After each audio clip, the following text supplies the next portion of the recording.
Esta es la parte 2 del video pasado sobre la era antisocial del ensayo de Derek Thompson. Y otra vez me está acompañando mi pareja, que a ver si hace algunos aportes. Voy a seguir con el ensayo, ahora sí lo voy a ir leyendo y conforme leo, pues voy comentando y voy conectando con otras cosas. Mi pareja no ha visto el video pasado, bueno, realmente de hecho no ha visto mis videos largos, pero lo puse en contexto sobre de qué se trataba. Y aunque les comentaba que sí les voy a leer solamente ciertos extractos, ya que para no meterme en problemas no puedo leer más de 30 segundos seguidos. Entonces la parte pasada, el video pasado se trató sobre el apartado que se llama La barra está cerrada, haciendo referencia a la barra donde las personas antes comían y que ahora lo usan para poner los paquetes para llevar, ya que ahora las personas ya no se quedan a comer, sino pues piden para llevar.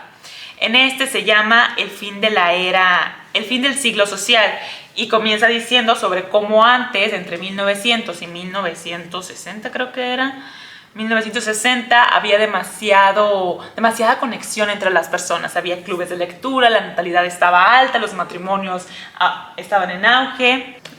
Después de 1960, ese auge empieza a caer. ¿Qué pasó en los 70s? Bueno, el gobierno dejó de construir como más bibliotecas, más escuelas. Bueno, menciona así como varios lugares donde eran pilares de la vida comunitaria. Se empiezan a construir de manera mucho más lenta. Y entran dos cosas importantes. Ya aquí empieza la tecnología y empiezan dos. Una es la televisión y la otra es el automóvil. Y este pedazo se los voy a leer. A partir de la segunda mitad del siglo, los estadounidenses utilizaron sus automóviles para alejarse cada vez más unos de otros, lo que propició el crecimiento de los suburbios y con ello el refugio en patios traseros privados, piscinas privadas y una vida más privada. Entonces ahí en ese tiempo comienza ya el individualismo, ¿no? O sea, como cada quien, o sea, ya no compartimos automóvil, ya yo tengo mi propio automóvil. Una vez que los estadounidenses salían del auto, se instalaban frente al televisor. Entre 1965 y 1995, el adulto promedio ganó 6 horas semanales de tiempo libre. Podrían haber dedicado ese tiempo, o sea, 300 horas al año, al servicio comunitario, a jugar baloncesto informal, a leer, a tejer o a las 4 cosas. En cambio, canalizaron casi todo ese tiempo entre ver más televisión. Y aquí, bueno, yo lo conecto con ahora la inteligencia artificial. Se supone que la inteligencia artificial está como para reducirnos tiempo. En mi caso, yo por ejemplo que trabajo en finanzas, como en análisis, en reportes y en todo eso. O sea, ya cada vez haces reportes que tal vez te tomaban horas o incluso días, pues ya lo puedes hacer. Los que se tardaban días, pues tal vez en 3 horas o 4 horas.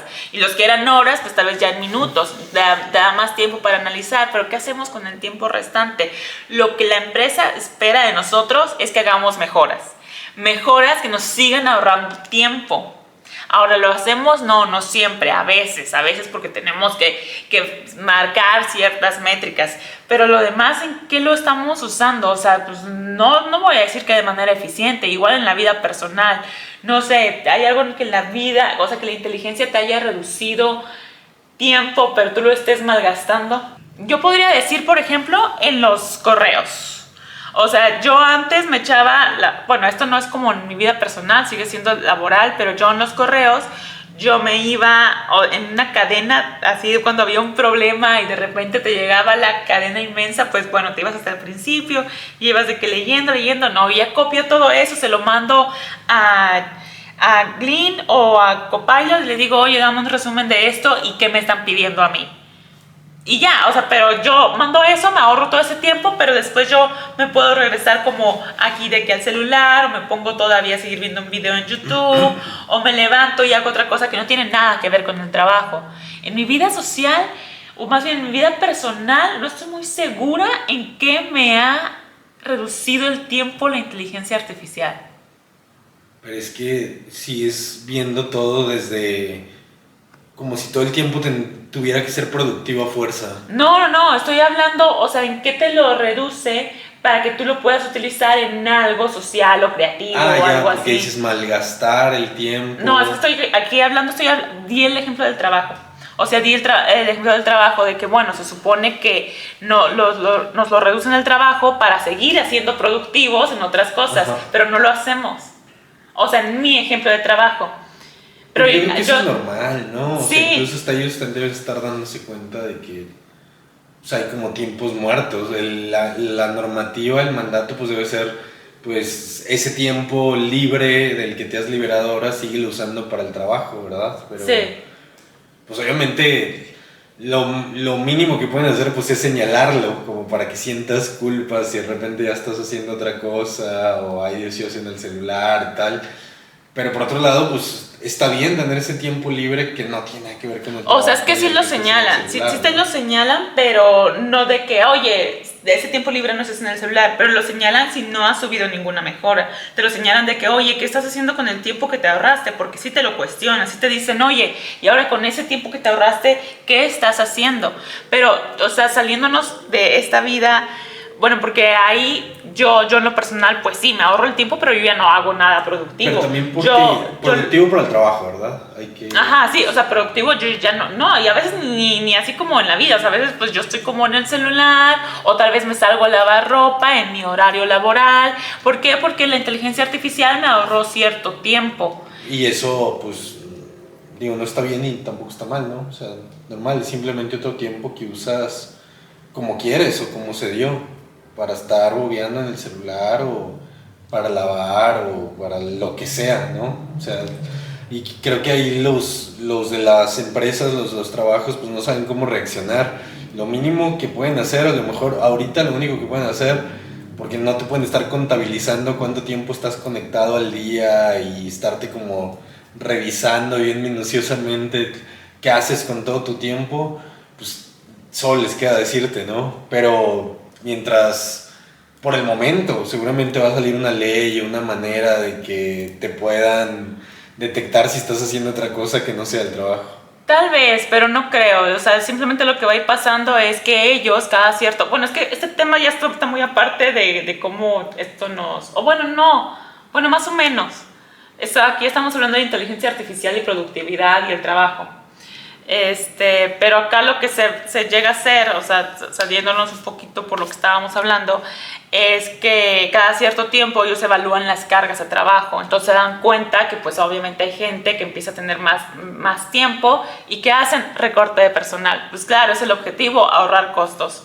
O sea, si de repente, oye, si yo ya liberé 5 horas, tú 5 horas, pues tal vez ya es una persona menos o 2, y sí ha habido casos, pero en este caso, se lo voy a volver como a repetir, o sea, acá dicen que pues sale la televisión y el automóvil, entonces con el automóvil tal vez se ahorraban tiempo, tal vez ahorraban, aquí decía, ¿qué? ¿Como cuántas horas en el día se ahorraban? No, 6 horas, o sea, se ganaban 6 horas semanales. Con esas 6 horas semanales, el autor dice, oye, pues tal vez en esas te pudiste haber metido a un servicio comunitario, que tú tal vez dices, no, tal vez eso es productivo, bueno, jugar baloncesto, o sea, el convivir. Bueno, sí, él puntualiza esa parte de que, bueno, ganaste 6 horas, pero no las utilizaste para convivir. ¿Por qué? ¿Cuál fue la segunda cosa que entró en ese tiempo? La televisión. Y la televisión es simplemente sentarte tú en tu casa solo, tal vez en aquellos tiempos incluso más compartido que ahora, porque tal vez en aquellos tiempos tal vez no todas las personas tenían televisión. Mi papá me contaba que se juntaban afuera de una tienda, o sea, los niños de la calle, a ver qué ponían la televisión de la tienda, y aún así seguían conviviendo. Pero obviamente conforme más va avanzando, pues la televisión se vuelve más accesible, la empiezan a tener en casi todos los hogares, y pues ya tú te empiezas a poner como pues aparte, ¿no? O sea, ya no lo compartes y ya no te metes a cosas de fútbol o cosas comunitarias. Bueno, ahí tengo una duda. Da una postura el artículo, o sea, ahí hasta podría decirse que él asume que no convivir está mal, o simplemente está exponiendo... No, está exponiendo fenómeno. Cómo fue que nos empezamos a ser individualistas. Pero no te dice si para él está bien o está mal, porque podemos caer en eso como de moralizar, de que pierdes tu tiempo y ese tiempo perdido porque no lo estás usando en sociabilizar, entonces es malo.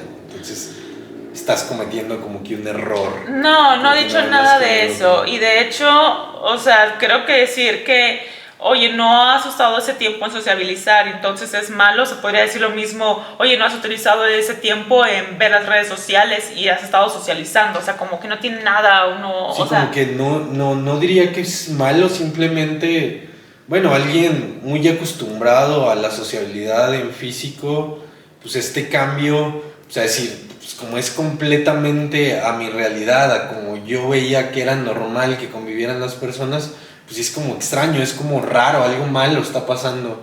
Pero entonces, pues simplemente, pues el artículo está dando cuenta, pues de este cambio en las relaciones humanas, sociales, ¿no? Sí, solamente está hablando de eso, él no ha dicho si es bueno o malo, simplemente ha dicho de que cómo es, o sea, porque toda su historia comienza, en el video anterior lo menciono, de cómo él llegó a un restaurante y pues ya la barra, que antes se usaba pues para comer y tener un contacto con el del restaurante, pues ya era para pura comida para llevar, y empieza a hablar sobre cómo nos hemos ido encerrando y cómo, o sea, de hecho el título de su ensayo es el siglo antisocial, que yo le diría pues asocial, solamente que pues la palabra antisocial me imagino que es más como utilizada en esto de volverte como introvertido. ¿Cuál sería la diferencia?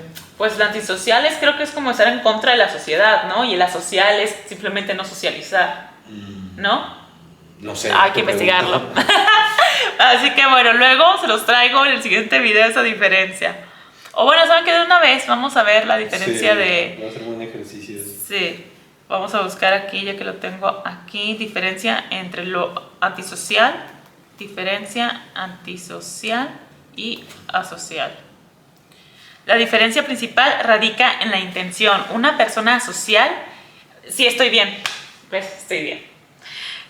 Una persona asocial simplemente prefiere la soledad y evita el contacto social sin dañar a nadie. Asocial. Ajá. En contraste, alguien antisocial actúa de manera activa en contra de las normas sociales, mostrando desprecio por los derechos de los demás y pudiendo llegar a ser dañino. Por eso yo desde el video pasado decía que estaba un poquito mal el término, porque pues nadie aquí está hablando sobre ir en contra de la sociedad y dañar cosas. Simplemente estamos hablando de cómo las personas nos hemos empezado a reservar más, nos hemos empezado a individualizar más. La televisión transformó la decoración de interiores, las relaciones y las comunidades de los estadounidenses. Y eso creo que lo podemos ver tal cual ahorita con las redes sociales. Por ejemplo, el fast fashion. O sea, antes, si tú te vas como por bueno, estudié diseño de modas, aparte de contabilidad. Y yo me acuerdo que había una clase que se llamaba Historia del Vestido o Historia de... Bueno, la historia de la moda, supongamos, historia de la ropa. Entonces tú ya te ibas de que por años, ¿no? Así como en 1900 esta era la moda, en el 10 esto, en el 20 tanto. O sea, se va cambiando. Por ejemplo, la moda de los 50 es súper conocida, la de los 80 también, ¿no? El cabello. Y ya si naciste en los 90, pues te acuerdas. Pero después...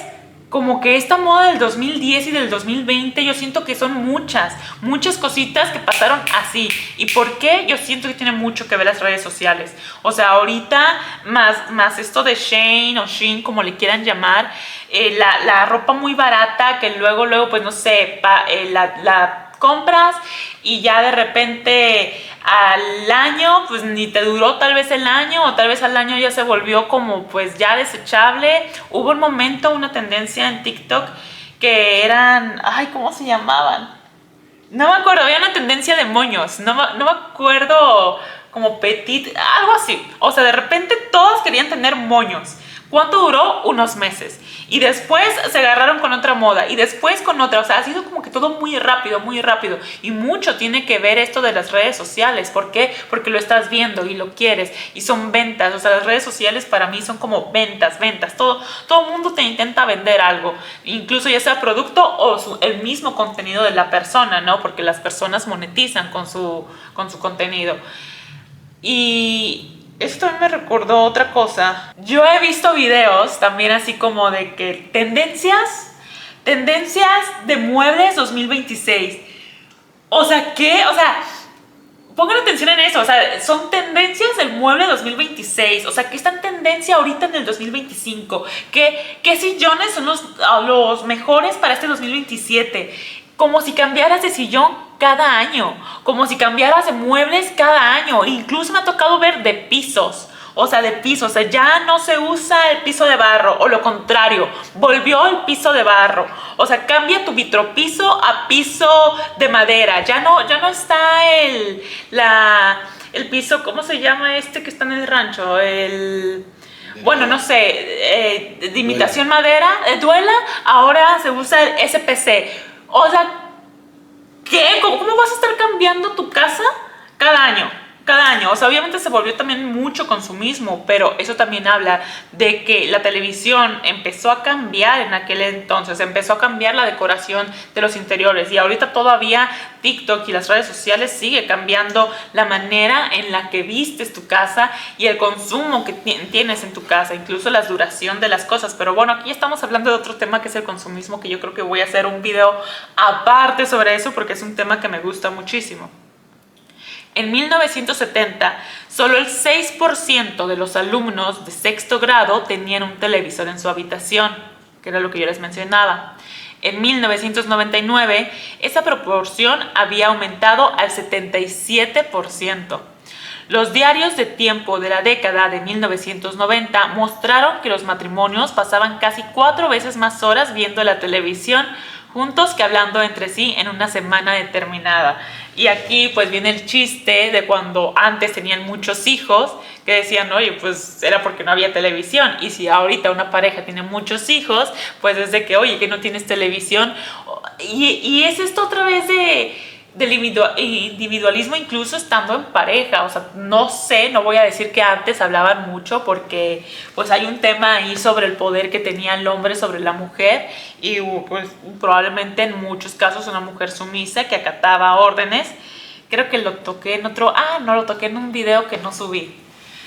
Entonces pues no voy a decir que tal vez antes tenían una comunicación, uy, súper padre, pero al llegar a la televisión todavía esa comunicación que hubiera la disminuyó. Las personas que decían que la televisión era su principal forma de entretenimiento eran menos propensas a participar en prácticamente todas las actividades sociales que Putman contabilizó. Putman es un escritor que menciona el artículo, es el escritor del libro Bowling Alone, ¿verdad? No sé si lo pronuncié bien, que es un libro que tengo en mi lista de libros que leer. De hecho, lo voy a buscar de una vez. Bueno, que Putman contabilizó voluntariado, ir a la iglesia, asistir a cenas, hacer picnics, donar sangre, incluir enviar tarjetas de felicitación. Como un asesinato en el juego Clue, la muerte de las conexiones sociales en Estados Unidos tuvo muchos sospechosos. Pero al final creo que el culpable más probable es obvio. Fue el señor Farnsworth en la sala de estar con el tubo. ¿Entiendes la referencia? No. Yo tampoco. No sé si nos va a hablar. Como una novela detective, es algo así, ¿o qué? No sé si nos va a hablar más adelante de este señor o yo vamos a buscar la referencia. Bueno, ya lo investigué, es el creador de la televisión, así que de acuerdo a Derek, el culpable empezó porque obviamente pues ahorita yo diría que se ve más el celular que la televisión, pues fue el inventor de la televisión. El culpable del fin de las relaciones sociales. Sí, al menos, sí. Las pantallas, ¿no? Las pantallas, bienvenidas las pantallas. El entretenimiento. Ahí por el 70, ¿no? Bueno, no sé cuándo se inventó la televisión, pero al menos en el 70 empezó el declive. Y hasta aquí voy a terminar Leímos 2 apartados. Leímos uno que se llama América Alone o América Sola y el fin del siglo social.